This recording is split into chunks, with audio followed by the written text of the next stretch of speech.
Hindi makakakuha ang Ukraine ng Patriot interceptor missiles mula sa Amerika, pero may ibang alok ang US, isang pagpapaunlad ng sarili nilang air defense system.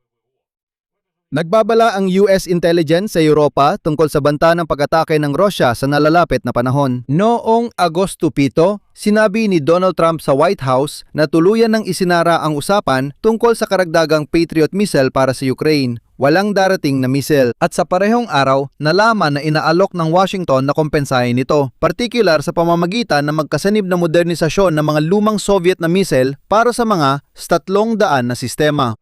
Nangyayari ito kasabay ng balita mula sa bagong pagtatasa ng intelihensya ng Estados Unidos na maaaring subukan ni Vladimir Putin ang determinasyon ng NATO sa pamamagitan ng limitadong pananakop sa nalalapit na panahon bago pa matapos ang digmaan sa Ukraine. Noong araw ding yon, hayagang sinabi ng pinuno ng kagawaran ng ugnayang panlabas ng Polandia ang pangangailangang pabagsakin ang mga Russian na misil sa impapawid ng Ukraine. Dahil hindi pa kayang protektahan ng Ukraine ang sarili, patuloy naghahanap ang kanluran ng paraan para maprotektahan ang Ukraine mula sa ballistic missile ng Russia dahil kulang ang mga misail ng Patriot para sa lahat. Ako si Alexi Pecci, tara't pag-usapan natin ang paksang ito. Pero bago tayo magsimula, hinihiling ko na mag-subscribe kayo sa channel na ito, i-like ninyo at mag-iwan ng komento sa episode na ito. Sige, simulan natin sa tuwirang pahayag ni Trump tungkol sa Patriot missile para sa Ukraine. Isang araw bago nito, napansin ng isang mamamahayag ang sinabi ni Presidente Volodymyr Zelensky na nagsabi na ang Kyiv ay labis na nangangailangan ng mga bala para sa kanilang depensa laban sa mga pag-atake ng Russia. Ito ay isang pag-uusap sa Oval Office at ito ang naging sagot ni Trump. Kailangan din natin ang mga missile na ito. Si Joe Biden ay nagbigay ng mga bala na nagkakahalaga ng $300 bilyong sa Ukraine. Noong umalis ako, puno ang imbakan natin, pero ngayon, pinupunan pa natin ang mga ito. Kasabay nito, binanggit niya na may mga reserba ng missile ang Estados Unidos sa iba't ibang panig ng mundo, at kung kakailanganin ng mga ito, gaya ng sinabi niya, kukunin natin ang mga iyon. Ang punto ay ayon kay Trump, marami raw missile sa buong mundo, pero hindi nila ito maibigay sa Ukraine dahil kailangan din nila ang mga missile na iyon. At sa totoo lang, may kakulangan talaga. Sa madaling salita, kayo na ang pumili kung aling bersyon ang paniniwalaan ninyo. Sa komento sa tumitinding pag-atake ng Russia sa Ukraine, ikinagulat ito ng marami at sinabi niya, wala kaming kinalaman dito, may karagatan na naghihiwalay sa atin. Pero hindi ko gusto na makita ang mga kabataang namamatay. Dagdag pa niya, nagtatrabaho siya para matapos ang digmaan. Sipi, naayos ko ang 8 digmaan. Akala ko ito marahil ang magiging isa sa pinakamadali, pero ito pala ang pinakamahirap. Pero magkakaroon ng progreso. Tandaan, hindi ito unang pagtanggi, kundi kumpirmasyon lang ng naunang desisyon. Iniulat ng Financial Times na ayon sa mga source, tumanggi si Trump kay Vladimir Zelensky na magbigay ng dagdag na interceptor missiles para sa Patriot noong papupulong sa White House noong Hulyo. Nang humiling si Zelensky ng 300 missiles para sa Kiev na yung taglamig. Tinanggihan ni Trump dahil ginagamit ang mga munisyong ito sa pagtatanggol ng pasilidad ng Estados Unidos sa gitnang silangan. Noong una, humiling si Zelensky ng lisensya para gumawa ng Patriot Interceptor. Napag-usapan ito kay Trump sa negosasyon sa Ankara noong unang bahagi ng Hulyo. Noong una, pinayagan ng Pangulo ng US ang pag-issue ng lisensya. Ngunit tumanggi siya at ipinaliwanag na natatangi ang sandatang ito kaya dapat maging maingat kung kanino magbibigay ng lisensya. Sa katunayan, hindi naman tayo nagbibigay ng lisensya sa paggawa ng mga sandata. Kawili-wili, hindi ba? Bago nito, pinabulaanan ni Trump ang mga lumabas na ulat sa media tungkol sa kakulangan ng munisyon ng militar ng Estados Unidos noong digmaan laban sa Iran. Binigyan diin niya na may malaking imbakan ng mga misail ang Estados Unidos at nagbanta ng pagkakakulong sa mga nagpapakalat ng impormasyon tungkol sa kakulangan ng munisyon. Ngayon, ukol naman sa iniaalok sa Ukraine kapalit nito. Nakikipagtulungan ang Estados Unidos sa Ukraine para pagandahin ang mga bala ng 300 anti-aircraft missile system mula pa sa panahon ng Unyong Sobyet. Ibinahagi ito ng retiradong Colonel Robert Hamilton sa PBS Channel.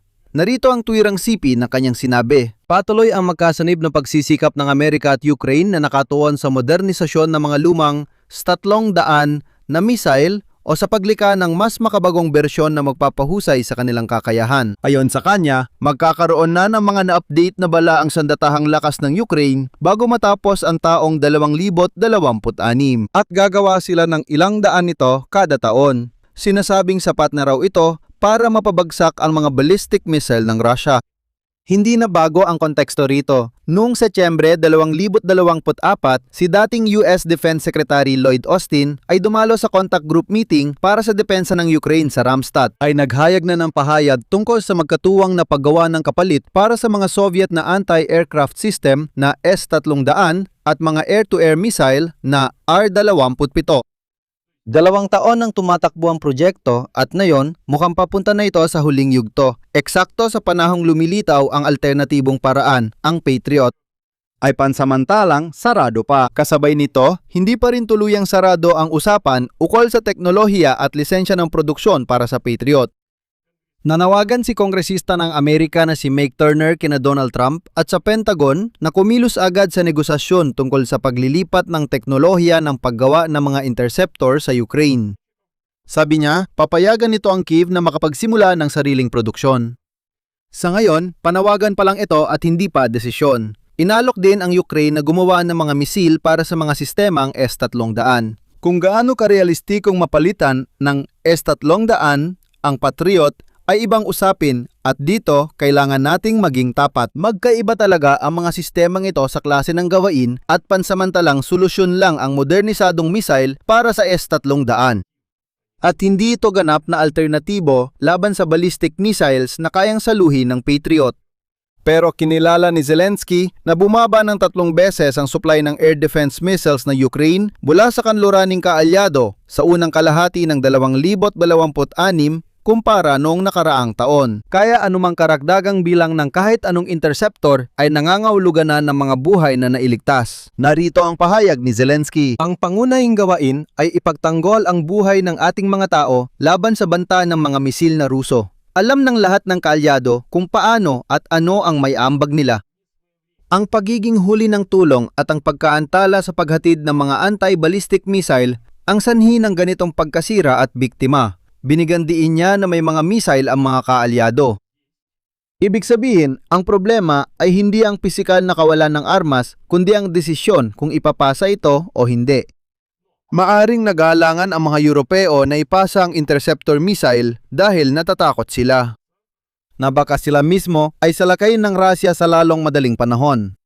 Naglabas ang intelihensya ng US ng bagong pagtataya sa posibleng pag-atake ng Russia sa NATO. Ayon sa mga bagong ulat, maaring subukan ni Vladimir Putin na subukin ang determinasyon ng alyansa sa pamamagitan ng limitadong opensiba laban sa isang bansang kaalyado kahit hindi pa tapos ang digmaan sa Ukraine. Dati, akala ng intelihensya ng Amerika na hindi gagalawin ni Vladimir Putin ang isang bansang kasapi ng NATO habang may digmaan sa Ukraine, ngunit nagbago na ang pananaw na ito. Habang si Vladimir Putin ay napapailalim sa lalong tumitinding presyon, kapwa sa Ukraine at sa loob ng Russia, ang mga drone doon ay nagdudulot ng lumalaking pinsala sa hukbong sandatahan ng Russia. Nasusunog ang mga bodega sa industriya ng langis. Samantala, lalo pang kumakaunti ang natatamong tagumpay ng mga puwersa ni Putin sa linya ng labanan at malaki ang kanilang pagkalugi. Halatang kinakabahan na si Putin at naghanap ng bagong paraan ng paglala para makamit ang de-escalation. Ang layunin ng isang hypothetical na pag-atake sa NATO ay hatiin ang alyansa. Narito ang direktang sipi mula sa ulat ng intelihensya ng Estados Unidos. Posibleng mag-iba-iba ang mga banta mula sa cyber attack sa isang bansa ng NATO o pagpapadala ng mga hindi kilalang armadong grupo para sakupin ang teritoryo hanggang sa limitadong pananakop sa silangang bahagi ng alyansa. Ayon sa pagtataya ng intelihensya ng Amerika, anumang hakbang ng Rusya ay maaring mangyari mula taglagas ng taong ito hanggang 2029. Ang posibilidad ng pinakamatinding senaryo, ang limitadong panlupang pananakop ay mababa. Ngunit ayon sa mga ulat, tumataas ito habang lumilipas ang panahon. Palaging itinuturing na maliit ang posibilidad ng ganitong hakbang dahil magpapagana ito sa Artikulo 5 ng NATO sa kolektibong depensa. Ngunit ang Artikulo 5 ay hindi malinaw na nagtatakda ng tugon sa mga cyber attack o hybrid na banta. At dito mismo sa gray area na ito, Ayon sa pagtataya ng intelihensya, malamang na dito kikilos ang Moskwa. Halimbawa, ganyan. Tumama na ang mga drone at missile sa Poland at Romania. Direktang pag-atake ba ito? Sa NATO, hindi nila ito itinuturing kaya hindi na-activate ang Artikulo 5. At dito lumalabas ang direktang kaugnayan sa kakulangan ng mga missile. Ang mga bagong pagtatayang ito ay lumitaw kasabay ng kakulangan ng ilang kritikal na mga munisyon na kinakailangan ng mga sundalong Amerikano para labanan ang Russia o China sa posibleng hinaharap na digmaan. Nasa panganib ang mga reserba ng high-precision na long-range missiles, mga tactical missile system ng Hukbo at mga short-range anti-aircraft missile na Stinger. Ibig sabihin, ganitong uri ng sandata ang kulang ngayon sa pagtatanggol ng Ukraine. Ang pinakamalamang na direksyon ng posibleng komprontasyon ayon sa mga kanduraning intelihensya, itinuturing ng mga analistang militar at pamunuan ng silangang flanko ng alyansa ang mga bansang Baltiko at Poland. Nagbabala ang intelihensyang Amerikano sa Warsaw tungkol sa banta ng mga provokasyon ng Russia sa kritikal na infrastruktura ng bansa para subukan ang reaksyon ng NATO. Ang intelihensya ng Lithuania ay naniniwalang maaaring gamitin ng Russia ang mga nasamsam na Ukrainian drone para umatake sa infrastruktura sa rehiyong Baltiko upang palabasin na ito ay isang di umano'y provokasyon ng Ukraine. Sa huli, nanawagan si Radoslaw Sikorski ng Ministry of Foreign Affairs ng Poland na talakayin ang posibilidad ng pagharang sa mga misail ng Russia habang nasa Ukraine pa. Nang hindi na hinintay ang posibleng pagpasok nila sa himpapawid ng Poland, ang dahilan ay ang mga pahayag kamakailan ni dating punong ministro Mateusz Morawiecki na tumutol sa pagbibigay sa Ukraine ng panibagong batch ng mga missile para sa Patriot. Kinakailangan ito ng Kiev para pabagsakin ang mga balistikong missile ng Russia. Binanggit ni Sikorski na sunod-sunod na malalakas na ballistic missile ng Russia ang bumobomba sa Kiev nitong mga araw. Hanggang ngayon, wala pa ring proteksyon dito at dumarami pa rin ang biktima sa mga sibilyan. At dito, ipapaalala ko na noong Hulyo 30, isang Russian cruise missile na Kisangdaan at isa ang bumagsak sa teritoryo ng Poland 70 kilometro mula sa pambansang hangganan. Sinabi ni Deputy Minister of Defense ng Poland, Cezary Tomczyk, matapos ang panayam na kung dati ay nagpapakawala ang Russia ng hanggang 20 missiles kada atake noong gabi ng Hulyo 30, umabot na ito sa humigit kumulang 70 at mga 20 sa mga ito ay lumipad patungo mismo sa direksyon ng Poland. Sa kanluran, patuloy silang naghahanap ng paraan para maprotektahan ang Ukraine at sarili nila kabilang laban sa ballistic missiles ng Russia.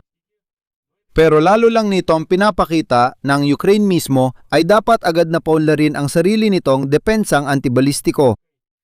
Kung hindi, ang makukuha lang natin ay ang mga natitirang kagamitan mula sa kanluran. Dito ko natatapusin, ilagay ninyo ang inyong opinyon at mga konklusyon sa mga komento sa ilalim ng episode na ito, mag-subscribe sa channel, pindutin ang kampanilya at huwag kalimutang mag-like. Yun lang po, ingatan ninyo ang inyong sarili, paalam sa lahat.